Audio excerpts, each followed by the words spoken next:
আমাদের বয়স যাই হোক না কেন, আমাদের প্রত্যেক দিন সাফিসিয়েন্ট ঘুমের দরকার। কি ছোটদের কি বড়দের, সবার কিন্তু ঘুমের খুব দরকার। ঘুম মানসিক এবং শারীরিকভাবে সুস্থতা রাখতে সাহায্য করে। দুর্ভাগ্যবশত অনেক মানুষ আছে প্রত্যেক দিন রাতের বেলায় এই ঘুমের জন্য লড়াই করেন। অনেকের এই ঘুমের সমস্যাটা শারীরিকভাবে হয়, নানা রকম অসুখের কারণে হয়। অনেকের আছেন বিভিন্ন রকম অভ্যেসের কারণে ঘুমের ব্যাঘাত ঘটতে পারে। যখন কম বয়স থাকে এই ঘুমের সমস্যাগুলো অনেক সময় মিটিয়ে নেওয়া যায়, এফেক্ট এতটা পড়ে না। যখন আমাদের বয়স যখন 40 পেরিয়ে যাবে, এই এক একটা দিনের ঘুম মানে এক একটা বিশাল ব্যাপার।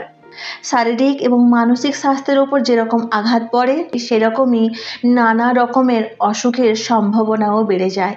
আজ এই ভিডিওতে জানবো এরকম 7টি অভ্যেস, যেই অভ্যেসের কারণে এই ঘুমের ব্যাঘাত ঘটতে পারে।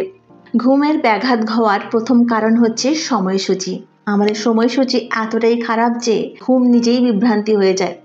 আমাদের শরীরের ভেতরেও একটা ঘড়ি থাকে, এই ঘড়ি নিজেই বিভ্রান্তি হয়ে যায় যে এর কখন ঘুম আসে, এ কখন জাগে, এ কখন ঘুমোতে গেলে ভালো হয়, সেই নিজেই বিভ্রান্তি হয়ে যায়। তার জন্য ঘুমের সমস্যা হয়। সমাধান কি?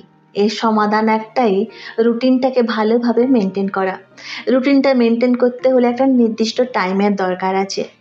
আপনি যদি 10টায় ঘুমোতে যাচ্ছেন 10টায় ঘুমোতে যান, তাহলে কি ঘুমের যে চক্রটা, সার্কেলটা প্রতিনিয়তভাবে একই থাকবে। এই জন্য বলি এটাকে 1 সপ্তাহ মেনটেন করে যান, পুনরায় ঘুম আসতে কিন্তু সাহায্য করবে। এটা হচ্ছে প্রথম কারণ। দ্বিতীয় ভুলটা কি করি? আমরা যখনই ঘুমোতে যাব তখনই ইলেকট্রনিক্স জিনিসের ব্যবহার করব, যার ফলে ঘুমের ব্যাঘাত ঘটে। ফোন, ট্যাবলেট, কম্পিউটার এইসব যে দেখি, এইসব দেখলে কি হয়, কম্পিউটার থেকে যে আলো নির্গত হয়, নীল কালারের আলো, যেটা আমাদের শরীরে ব্যাঘাত ঘটায়। এই নীল কালারের আলো আমাদের শরীরে হরমোন থাকে, মেলাটোনিন। হরমোন উৎপাদনের ব্যাঘাত ঘটলে আমাদের ঘুমের ব্যাঘাত ঘটে। এর সমাধান কি? অন্তত 1 ঘন্টার আগে ইলেকট্রনিক্সের যত জিনিস থাকে, যা দেখার থাকে দেখে নিন। 1 ঘন্টা পরে আপনাকে কি করতে হবে? বই পড়ুন, কোনো একটা ভালো টপিক নিয়ে কথা বলুন, ফ্যামিলিকে সময় দিন, হাসি খুশি থাকুন বা গান শুনুন। আপনার মনোযোগ বাড়বে, তার সাথে সাথে আপনার শরীরে হরমোন ব্যালেন্স থাকবে। আর মেলাটোনিনের উৎপাদন বেশি বাড়লে আপনার ঘুমের সমস্যা থেকে মুক্তি রাখতে সাহায্য করবে। এই জন্য সবসময় চেষ্টা করবেন ইলেকট্রনিক্স থেকে দূরে থাকা, অন্তত ঘুমের 1 ঘন্টা আগে থেকে। 3 নম্বরে জানবো যে ভুলটা আমরা করে থাকি, ঘুমানোর আগে বেশি পরিমাণে খাবার খাওয়া। আমাদের এমন একটা রুটিন আছে, যে রুটিনগুলো যে শরীরটাকে আমরা মেনটেন করতে পারি না। আমরা ভারী খাবার খাচ্ছি, মশলাদার খাবার খাচ্ছি, সেই খাবারগুলো খাওয়ার পরে যখন ঘুমোতে যাব, তাতে আমাদের ঘুমের ব্যাঘাত করতে পারে। আপনি যদি এরকম খাবার খাচ্ছেন, মশলাদার খাবার খাচ্ছেন, খুব হেভি মিল খাচ্ছেন, সব রকমের খাবার খাচ্ছেন, বেশি ভাত খাচ্ছেন, বেশি রুটি খাচ্ছেন, শাক সবজি ভরপুর মাত্রায় পুরো পেটটাকে ফুলিয়ে ফাঁপিয়ে তুলছেন, তখনই ঘুমের ব্যাঘাত ঘটবে। খাবারের 1 ঘন্টা পরে আপনার বুক জ্বালা হতে পারে, গ্যাস অ্যাসিডের পরিমাণ বেড়ে যেতে পারে, যার ফলে আপনার ঘুমের ব্যাঘাত ঘটতে পারে। এর সলিউশন কি? এর সমাধান কি? ঘুমোতে যাওয়ার আগে 1.5 থেকে 2 ঘন্টা আগে খাবারটা কমপ্লিট করুন। যে খাবারগুলো হালকা হবে, ভাত খান অল্প খান, রুটি খান অল্প খান, যে সবজিগুলো নিচ্ছেন অল্প খান, যাতে ব্যালেন্সভাবে খাবারটা খাচ্ছেন, মশলাদারও নয়, লাইট খাবার। এই খাবারগুলো খেলে আপনার শরীরটা স্বস্তি থাকবে, সুন্দর থাকবে, আপনার ঘুমোতেও সাহায্য করবে। 1.5 থেকে 2 ঘন্টা গ্যাপ দিয়ে দিলে আপনার খাবারটা হজম হয়ে যায়। আর আপনার যদি কোনো কারণে যদি খিদে পেয়ে যায়, আপনি হালকা একটু বাদাম খেতে পারেন, দুধ খেতে পারেন, তাহলে দেখবেন আপনার ঘুমের সার্কেলটা পুরোপুরিভাবে মেনটেন করতে পারবেন।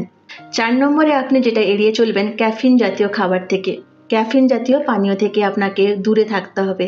না হলে আপনার শরীরে নানা রকম সমস্যা আসবে, তাছাড়া ঘুমের সমস্যা অবশ্যই হবে। আমরা চা খেতে ভালোবাসি, কফি খেতে ভালোবাসি, এই চা কফির মধ্যে যে ক্যাফিন থাকে, এই ক্যাফিনই এই ঘুম আসতে বাধা দেয়। এর সলিউশন হচ্ছে, যখন চা খাবেন বা কফি খাবেন, সন্ধ্যে 6টার আগে খাবেন। 6টার পর থেকে পুরোপুরি যেন শরীরটাতে নর্মাল সুস্থ যেটা বাড়ির খাবার খাওয়া হয়, ভাত রুটি সবজি এইটুকু খাবারটাই খাবেন। তারপরে 1.5 ঘন্টা সময় দেবেন, তারপরে ঘুমোতে যাবেন। আপনার যে রুটিনটা আছে পুরোপুরিভাবে মেনটেন থাকবে। আপনার শরীরে যে আভ্যন্তরীণ ঘড়ি আছে সে পুরোপুরিভাবে বুঝতে পারবে যে এই সময়টা আপনার ঘুমের সময়, আপনাকে এবার নক করে দেবে যে আপনি এবার ঘুমোতে যান। এরকমভাবে রুটিন মেনটেন করে চললে, এই ক্যাফিন মুক্ত থাকলে আপনার শরীরটা সুন্দর থাকবে এবং ঘুমের ব্যাঘাত আর ঘটবে না। 5 নম্বরে যে ভুলটা হয়ে থাকে, রাত্রিবেলায় যারা বেশি পরিমাণে পানীয় জাতীয় গ্রহণ করে, যারা বেশি জল পান করে তাদের জন্য সমস্যাটা বেশি বেড়ে যায়, ঘুমের ব্যাঘাত বেশি হতে পারে।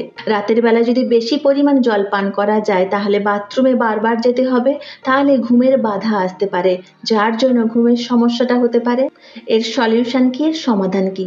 দিনের বেলা যতটা পরিমাণ জল পান করা উচিত, সেমভাবে রাত্রি হলে ততটা পরিমাণ কম জল পান করা উচিত। দিনের বেলায় কম জল খান, রাত্রিবেলায় বেশি জল খান। আর বেশি জল খেলে বারবার বাথরুমে যেতে হবে, আর সেই বারবার বাথরুমে যেতে হলে আপনার তো ঘুমের ব্যাঘাত ঘটবেই। আপনার ঘুমের যাতে ব্যাঘাত না হয়, ভালোভাবে 2 ঘন্টা আগে জলপান করবেন। ঘুমোতে যাচ্ছেন অল্প একটু জল পান করুন, যাতে আপনার রাতে বাথরুমের সমস্যা না হয়। আর এই বাথরুম যাওয়া মানে আপনার শরীরে ঘুমের ব্যাঘাত ঘটবে। 6 নম্বরের পয়েন্টে আসবো, ঘুমোতে যাওয়ার আগে একটু নিয়ম করে চলুন। নিয়মটা কি বলুন তো? এই নিয়মগুলো যদি না মেনে চলা হয়, আপনার কিন্তু ঘুমের সমস্যাগুলো কিন্তু হতে পারে। এই সমস্যাটা সব জিনিসের মধ্যে তাড়াহুড়ো, এক অস্থির ভাব। এই অস্থিরতা হলে আমাদের মনের মধ্যে সবসময় একটা টেনশন কাজ করে।